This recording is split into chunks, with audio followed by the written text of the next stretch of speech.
Hey, what's up guys? This is Anthony from Anthony's Customs, and for this review, we are looking at the Soap Studio Special Edition Bruce Wayne and Ra's or Ra's al Ghul 2-pack, 1/12 action figure, League of Shadows gear set. Kind of a mouthful, kind of a long title for this, but you get a lot of stuff in this box. And we're going to do it all in one video because it is in one box, one package. And so just bear with me. Pop some corn. No, it's not going to take that long really because both of the figures have very similar design, so it's not going to take too long. But there is some stuff to talk about, so let's go ahead and get them off the stand and take a closer look. Alright, let's go ahead and start with the heights. This one, Bruce, stands at almost exactly 6.5 inches, so that's pretty close to 1/12 scale. That's going to make him close to 16.5 centimeters. For Mr. Ghul here, we have... he's a little bit taller. He's closer to 17 centimeters, which is going to make him... closer to 6 3/4 inches. A little shy of that, like 6 5/8. And this one looks really good overall. There are definitely some issues. Same thing with this one. Maybe a few more issues. But overall, it's a pretty cool set. If you don't look too close, which is my job to do, to look too close, you're going to think they look really cool right off the bat, for sure. Especially when you put his armor on. So let's go ahead and talk about Al Ghul first. We'll talk about Bruce second. I want to note this armor piece right here is an accessory. So we're going to go ahead and take it off real quick. You want to pop off this. This is also an accessory. So if you want to have him holding the sword, you would just remove that. If you don't want him holding the sword, you go ahead and leave it on. But we're going to pop that off so that we don't break anything. And then for this piece, we're going to pop off the armor. And the way you do that, and I'll show you once it's off, because it's there's kind of a trick to it. But it's really, really well done, by the way. I'll just show you real quick while it's on there again. Really nicely done. It fits the figure wonderfully. You can see the seam where the two pieces connect. Almost not even noticeable. Very, very cool. And I'll show you this a little bit more once I pop it off. It's just a little bit tricky to do it the right way. There we go. Alright, so you can see it's very, very cool. Very nicely done. This is all plastic, except for the part where this connects. That's cloth. But it's all plastic, and this is all connected. There's cloth on here, or rope on here, but it's actually connected to the armor, so you don't have to worry about that. But the tabs... instead of just pegging into each other this way, the tabs go this way. So in order to take it off, you kind of have to pinch in on the front piece to untab it. But it does connect to itself very, very nicely. They did a great job. Look at that.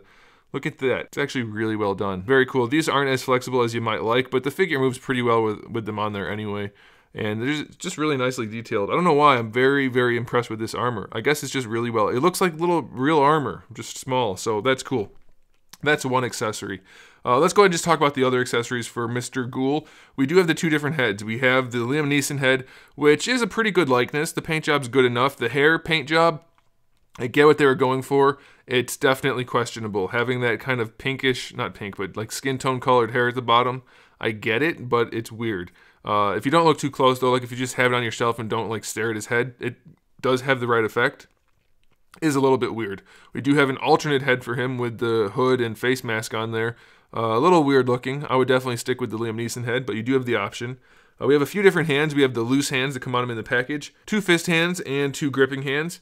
And actually, let's just do Bruce's accessories too. We have his 2 relaxed hands that come on him in the package, 2 fist hands and 2 gripping hands. And then we have 3 different swords. We have a silver blade, a black blade, and then a smaller sword with kind of a weird notch in the blade. I'm not sure why we have 3, but we do. And then they each have their own display stands. Bruce does not have an alternate head or anything like that because he's not Batman yet. He doesn't have any cool stuff. So that's it. Not a ton of accessories, but definitely enough, especially if you count the armor. That's a really cool accessory. So we're going to look at Al Ghul, Ra's body first. They're basically the same figure. In fact, they probably are the exact same figure underneath. I haven't taken the clothes off because you're not supposed to. They're not made to come off to check, but it feels like they're all the same body underneath. But let's go ahead and talk about the articulation on this guy. The head is on a ball peg. Not the best range, but enough. Mostly just rotation, a little bit of leaning for attitude. The shoulders are on a ball peg connected to the body. I know it's going to be very hard to see. I have the brightness pretty high. I'll edit it in post to make sure you guys can see it as best as possible. But you have a ball peg in there, and then you have your ball hinge for the shoulder, which lets you raise and lower the arms. Works very well. You can rotate the arms very well also. Of course, you have to finagle the suit to let it happen, but these guys have pretty baggy clothes, so it works pretty well. Double jointed elbow, very nicely done. The Batman gauntlets help to hide all of the pulled clothing, so that's nice. Ball pegs for the wrists, basically just a swivel, not much there. Ab crunch is not an ab crunch, it's a diaphragm joint, and then another ball peg for the lower torso. Really good range. Very, very well done. Love it. Like that a whole bunch. For the hips, standard ball hinge hips, and since the pants are loose, you can do full-on splits. They don't stretch at the crotch too much to prevent that. You will have this happen, but these are separate pieces, so you can just do that. You have your thigh swivel in there. You can bring the legs pretty far forward, like higher than horizontal, so that's nice. Double jointed knee works really well. And then for the ankle, it's just a ball peg. Pretty good range, not quite as tight as it probably should be. And you're going to have to hide it with this floating boot piece, which is not going to be the most practical thing to do. The toe hinge is terrible. It's really big and clunky and creates a big gap and doesn't really work. And it's just tabbed on, so it'll pop off sometimes. So bad toe hinge. Nicely painted boots, though. So overall, it's a little, you know... These figures suffer from the same thing that all clothed figures suffer from, and that is you can't make them look quite right in the joints and in the sculpt and everything. But if you find the right pose, it looks really good, and that's true of these guys. Especially for putting this guy's armor on, he's going to look awesome. So I definitely recommend it for that regard. If you're going to try to like force these guys into the most dynamic poses ever, they're going to end up looking weird, and you should know better if you're buying clothed figures that you shouldn't do that. Anyway. All right, let's go ahead and look at Bruce real quick. Basically all the same stuff. The head's on a ball peg. You know, it moves around pretty much all the same ways. It's effective enough. The likeness for Bruce, it's not perfect, but at most angles you recognize it as being younger Christian Bale. So I think it's okay. The head's not quite as thick as it should be, but the face itself looks pretty good, so I'll give it to him. It's not perfect, but it'll do. Pretty good range for the shoulders. You know, it moves around just the same way as Al Ghul. So bicep swivel, double jointed elbow, the wrists are on a ball peg again. Same torso articulation, moves really well, no problem at all. Can his legs move the same way? Yep, basically full on splits, no problems there. No loose joints by the way either, except for the ball pegs for the ankles. Kickings, no problem, thigh swivel, double jointed knee. Everything works really well, and his boots are painted really nicely, so that's a nice touch. His ankles, again, still kind of loose.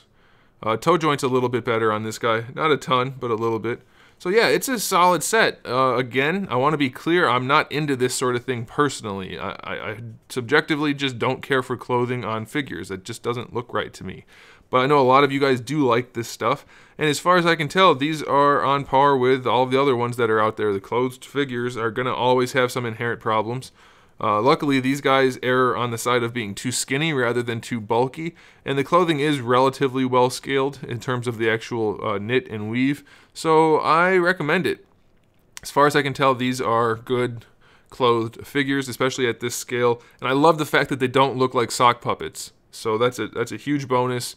I know you get that with some other ones, so I'm going to recommend it, guys. So there you go. If you liked the video, make sure you give it a thumbs up. And if you're not subscribed already, you might want to do that. You might want to also click that bell to turn on notifications so that you actually see when I upload content, because I do it just about every single day. We talk about action figures, movies, TV shows, video games, and all kinds of other fun stuff. So make sure you come back for that. And in the meantime, keep collecting.